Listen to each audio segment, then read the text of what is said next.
This is the story of how I fell in love with the Persona series.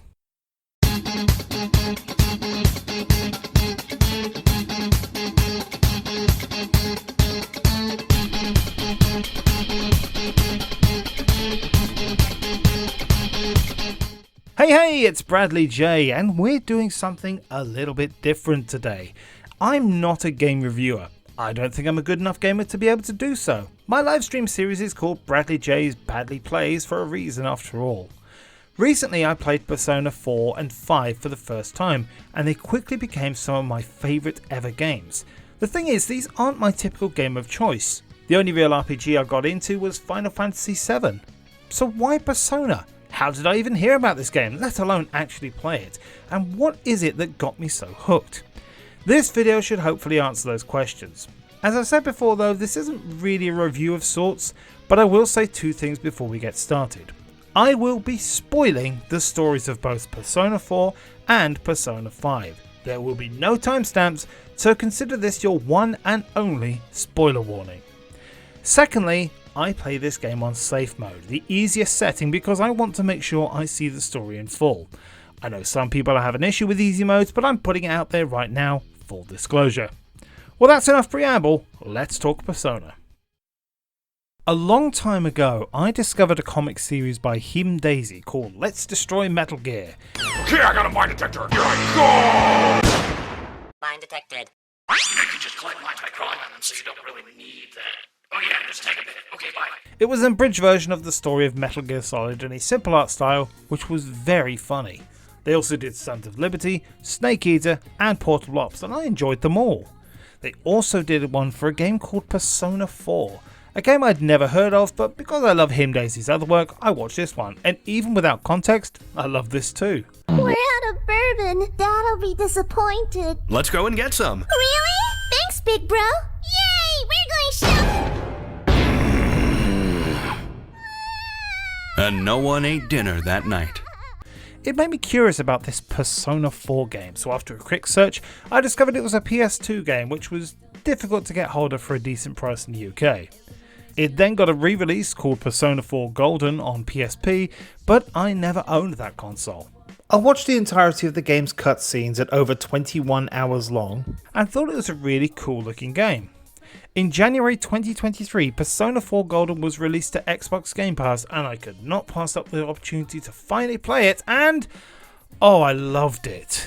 I may have known what was going to happen in the story, but that didn't stop me playing through the game twice, the second time in New Game Plus, and getting a fair amount of the achievements. By the end of the second playthrough, I hadn't done everything I wanted to, but I was also satisfied I'd done enough to not play a third time, at least for now.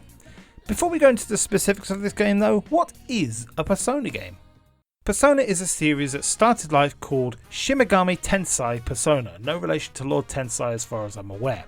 It's a hybrid game, part life sim as you control a high school student in Japan, building up relationships or social links and helping people out in the real world. The other half is a turn-based combat role-playing game where you traverse into another world fighting shadows of people in the real world. Actions taken in one world affect the other, and both the worlds eventually merge into each other and cause a great catastrophe of some sort. The game lasts for an in-game calendar year and features multiple endings, secret bosses and quests dependent on your words and actions. I'll say now, the balance between the two in both Persona games as I've played is spot on. Some of the dungeons you go through were fairly long, and so by the time you've had enough of the combat element, the story progresses in the real world setting and vice versa. I think I've described the games well enough, so let's go back to Persona 4. In 4, you control your named character as you head to the small town of Inaba to stay with your uncle Dojima and his young daughter Nanako.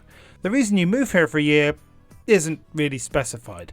Shortly after arriving and starting high school, you hear about a phenomenon known as the Midnight Channel, where someone is seen in a TV at midnight when it rains. However, these people end up dead shortly afterwards. You and your new friends discover the shadow world by entering a TV and being transported to realms which reflect the darkest hidden thoughts of whoever the victim is. You then start to notice a pattern and prevent future killings, all whilst living a normal life as a high schooler. Persona 4 is essentially a murder mystery, and I do love a good murder mystery. At one point you have to deduce who the real culprit is. You have 3 guesses based on all the characters, and if you get it wrong, the game ends with a bad ending. There's also a bad ending choice at a critical plot point, where you and your team disagree over what to do with the police's prime suspect, and finally a bad ending where you end up teaming with the true villain, though this is an exclusive ending in the golden version of the game. Your social links are built up by spending time with your characters in your immediate team and other NPCs you meet along the way, all of which strengthen your personas, the beings you use to battle with in the TV world. Each persona comes in a type based on tarot cards, and people you interact with represent those tarot cards. So for example, the Magician Arcana is based on Yusuke, and so the higher social link you have with him, the stronger your Magician personas become, and the more experience you gain when using them. I hope I've explained that well enough. I know it's quite tough to explain to someone outside the loop. Thankfully, the game is very good at teaching you the mechanics, as the tutorials are simple, and despite looking fairly intimidating, you will soon figure out how to play it. I play on a base level, not really working on killer combinations, but making sure I'm strong enough to continue onwards with the story. You're guided on your quest to save the world by Margaret and Igor in the Velvet Room, which appears to you as the back of a limo, not that one thankfully. Here they help you create new personas for you to use by fusing multiple personas. In Golden, this is also where you meet Marie. Persona 4 takes place in Inaba, a small town with a traditional Japanese shrine, river, and small arrangement of shops. You can also travel to Junes, the big department store, to gather your team together, and as the game goes on and you learn to ride a scooter, you can travel to the next town over, as well as the beach. You have to manage your time between battling in the TV world, completing side quests, which mainly consists of bring me an item, and building up your social links. Balancing all of this to get the most out of the game is the toughest thing in my opinion, because I don't know a way of getting everything. So then you have to choose what you do and don't want to focus on. In my first playthrough I got a few level 10 social links, the maximum level, but I also completely neglected Naoto and Kanji in my own team, which to be fair I wasn't using anyway. I got nowhere near the social links from Margaret and Marie, who are very important, especially for some of those secret bosses I mentioned. Nevertheless, I was satisfied with my first playthrough and what I achieved. In run through number 2, I didn't do much better honestly. I got closer with Marie but didn't complete it. I managed to get quite far with Naoki, who I also completely ignored in playthrough number 1, but the one I regret the most was the fox at the temple. I wanted to complete this, but try as I might, I could not catch the Sea Guardian fish. As far as relationships go, almost all of the women in the game at one point confess their love to you if you get to a late stage social link. And on playthrough number 1, I got into a relationship with Rise. And Yumi. But in my defense, it was an accident, and that's not the first time I'm going to say that. I wanted the relationship with Rise. I like her character, and the abilities she has in the TV world are very helpful. With there was a dialogue choice which gave me the option of, I can be your boyfriend, which I thought was a joke because she was in love with someone else, but no, I started two-timing by mistake. With Yumi, the dialogue choice was to hug her when she was upset over her dad dying. Now, I'm a hugger, so I wouldn't expect that to start a romantic relationship, let alone one with my third girlfriend at this point.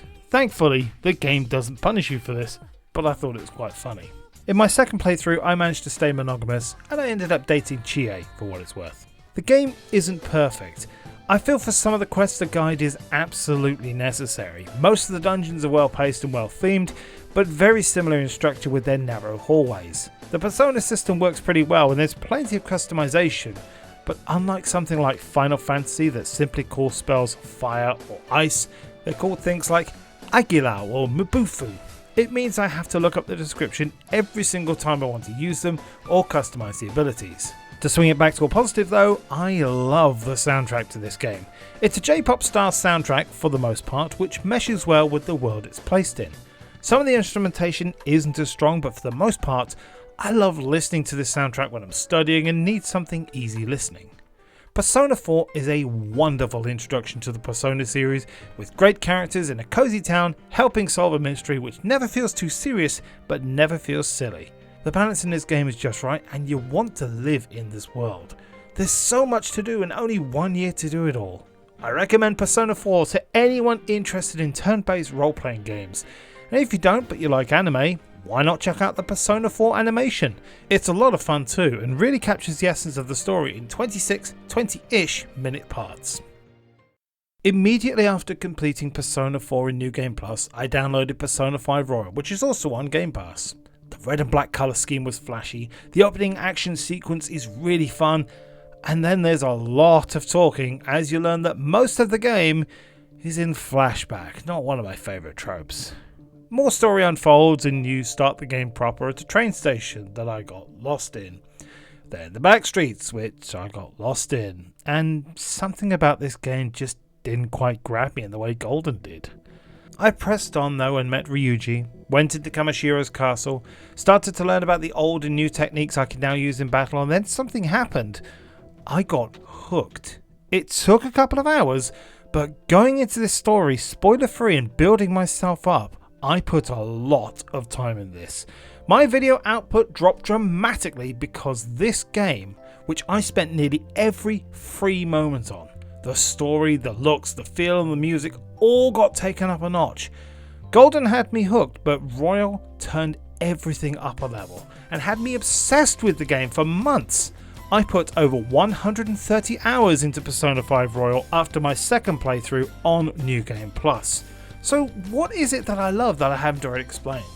Let's start with the music because that's the thing that has improved the most. Persona 5 is one of my favourite game soundtracks of all time. It's a more grown-up soundtrack compared to 4 with a more upbeat jazz feel compared to Golden's J-pop feel. Life Will Change, Rivers in the Desert, the cruise ship theme, absolutely amazing. The characters feel more diverse too. A lot of Golden's characters were tied to feeling trapped by their roles, but in Roy you have more different themes for these characters, and they feel more realistic as a result, or at least as realistic as a talking cat who believes he's a human can be. The battle system too has been improved on. Occasional Showtime moves have two teammates team up to hit a cinematic super attack, and Baton Pass allows for a more tactical type of play, as if you hit an enemy's weakness, you can either hit them again or tag your partner who has their attack boosted. It sounds more complicated than it is. The thing is, the Showtime moves appear at random, and when you need them they don't seem to show up, and other times when you're about to win anyway they do. It can feel frustrating. The same issue about spell names carries over, as does my least favourite thing about the whole battle system in both games, the fact that should your character die, the whole team loses, whereas other members can be revived. It makes for frustrating moments, such as one of the final bosses where I spent a good 15 to 20 minutes piling every resource I had bringing its health down to a slither, only to be hit by an instant kill move which ended the fight. If I didn't love the game so much, if I wasn't so close to the end of the game, I might have rage quit right there. Second time round I was ready and I beat it easily. Bear in mind this was on safe mode too. Had this been on a harder difficulty, I might not have been able to do just the final fight again. Unlike 4, where you could enter the TV world and go into the dark side of characters to grind or get special items, Persona 5 goes bigger again by adding the world of Mementos, the palace for the general public, which is far less repetitive and features extra missions to help build this game's versions of social links, confidants. I personally like this a lot more as it adds more variety from an aesthetic point of view and builds into the game's eventual climax. The Velvet Room is very different too. This time you're a prisoner with Igor as the warden and two guards, Justine and Carolyn, two very similar beings that later turn out to be two halves of the same person, Lavenza. Lavenza!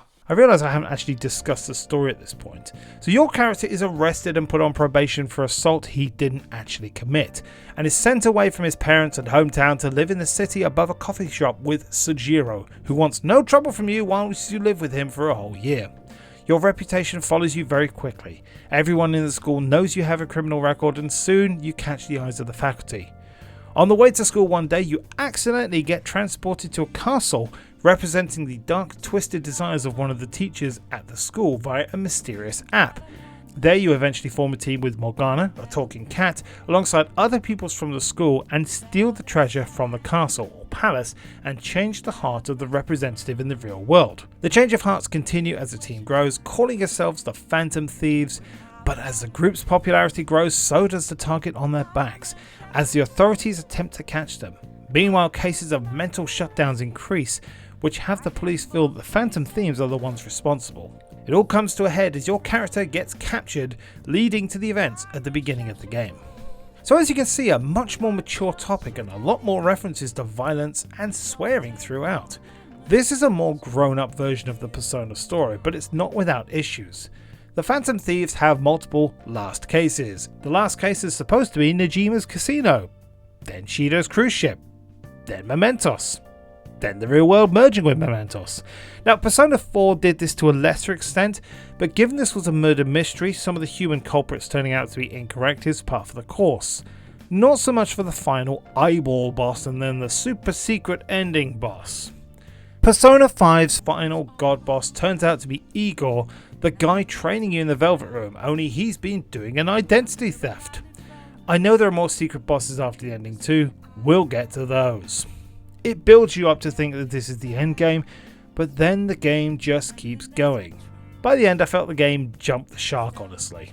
Persona 4 allowed you to build social links and mop up any minigames you hadn't already done before your character goes home. Persona 5 has you go to jail, get released, enjoy Valentine's Day, and then end the game. Take my advice, plan for endgame when you're going to Mementos for the last time if you're going for the normal ending. Maybe it's just me, but having the detective Toru Adachi and the detective prince Goru Akechi be the villains in both Persona 4 and 5 seems a bit lazy. The difference is though that Akechi seems off from the start, even after joining your team. Remember, I went into Persona 5 without knowing the story. Now I know what you're all thinking, what about relationships? As far as relationships go this time, thankfully I managed to remain monogamous both times. First, I nearly went with Takemi, the goth doctor who calls you her guinea pig, but instead started dating my teacher Kawakami. Look, I know what some of you are thinking, but it had nothing to do with the maid outfits, which occur several times in the game. I just liked her story and maybe my personal taste came through too. It turns out though, her special skills that you unlock as you build the confidant level are amazing, including the massage option. I promise, my teacher massaging me in a maid costume multiple times was for a legitimate reason. When you get home from Mementos or a palace, you're too tired to go out and build up other confidants level, but the massage helps you recover to the point where you can then go out. See, nothing untoward there at all. In my second playthrough, I wasn't sure who I'd end up with, but I chose Anne, and honestly, the moments you have together as a couple are really sweet, and I don't regret it whatsoever. Was this an accident? Yes, because she blurts out, "I love you," and she asks if you heard what she said. Your options are, "You said I love you," or "I didn't hear you." In hindsight, I should have been paying more attention. I found Persona 5 to be a fair challenge with a decent story and satisfying ending on my first playthrough. Now, the script was going to end here, but then I kept going. On New Game Plus, I managed to unlock the secret ending, which starts after you beat the God of Control.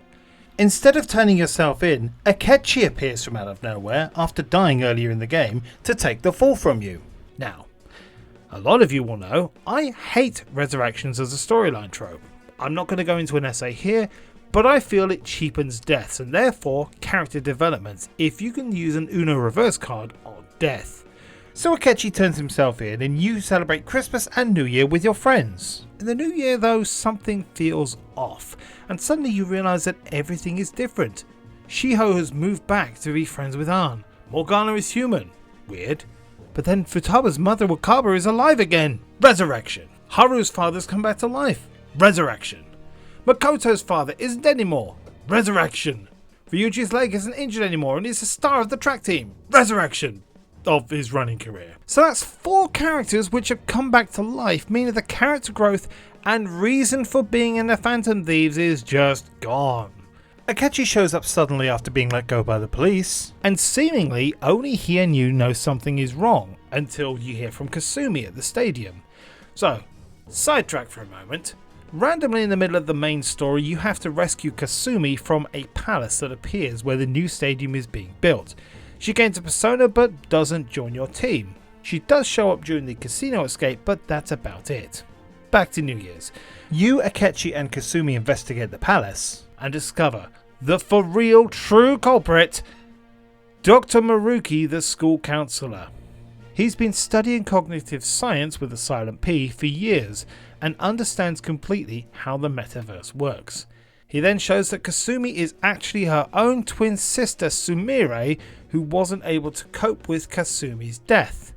He states that this new reality where everyone has everything they wished for is his making and offers you and Akechi the chance to have that happy ending. And in fairness, you can end the game here too. By declining him though, you have a couple of weeks to talk with your friends, build up relationships including Sumire's, and approach him for the final fight. The fights themselves, for there are a few of them, are actually fairly straightforward and I found them easier than the first final boss, but then again it just drags on.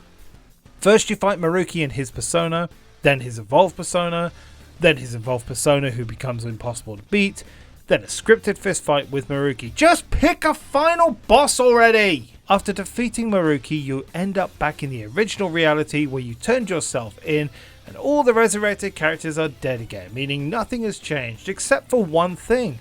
Kasumi is now Sumire. This ending is not worth it in my opinion. The extra weeks you get and evolved personas you get for level 10's confidants is quite nice, as is the surreal nature of the world, including the crowd around you having those derpy smiles. But storyline wise, it's very unsatisfying. The final boss is not that tough, especially compared to the normal ending. But this is where you can face secret bosses Jose, a small boy who lives in Mementos and drinks flowers, and Lavenza.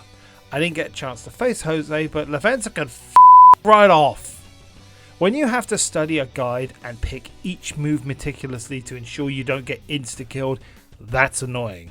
When you follow the rules and then the boss breaks their own rules, I rage quit. After 3 attempts, I opted not to beat this optional boss. I hate to say this, but it kind of soured me on the game at the end. After 130 hours though, I may also have been burned out. I'll probably come back to this again, but not for a while. I did, however, get all but 2 achievements this time round though. The Reaper is yet another super boss that appears in Mementos if you take too long. I faced it once, it kicked my ass, so I ran away. The Reaper is also a secret boss in 4, and I did have a go, but I was not ready for it. The other achievement I didn't get was the Pure Perfection Max Out All Social Stats, which I did do, but for some reason the achievement didn't trigger. As far as confidants go, I tried to get them all maxed out but couldn't quite do it.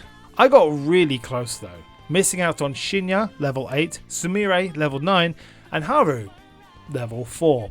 With Haru I totally forgot to build her up until it's too late. I got to level 4 during those last 2 weeks. In fairness though, I wasn't really using her in my team unless the enemy was weak to Psychic. Like 4, 5 also had an anime series which is pretty good and doesn't use the Maruki ending, so I approve. There's also a sequel called Persona 5 Strikers, which if I get the chance I'll probably play. I love the characters, so why not? I once again recommend Persona 5 overall, but I will say that secret end is not worth your time. The story works better in my opinion when you turn yourself in. Akechi stays dead, and you go enjoy your summer with the rest of the Phantom Thieves. I don't want to sound like I'm down on the whole game though. The music, gameplay, the balance, the characters, so much of this is good. The main story works really well too, so please don't let me put you off trying this game with my downer opinion of a secret ending. If you're looking for a turn-based roleplay game with a pretty lengthy runtime, play Persona 5. If you want something a little less flashy, play 4.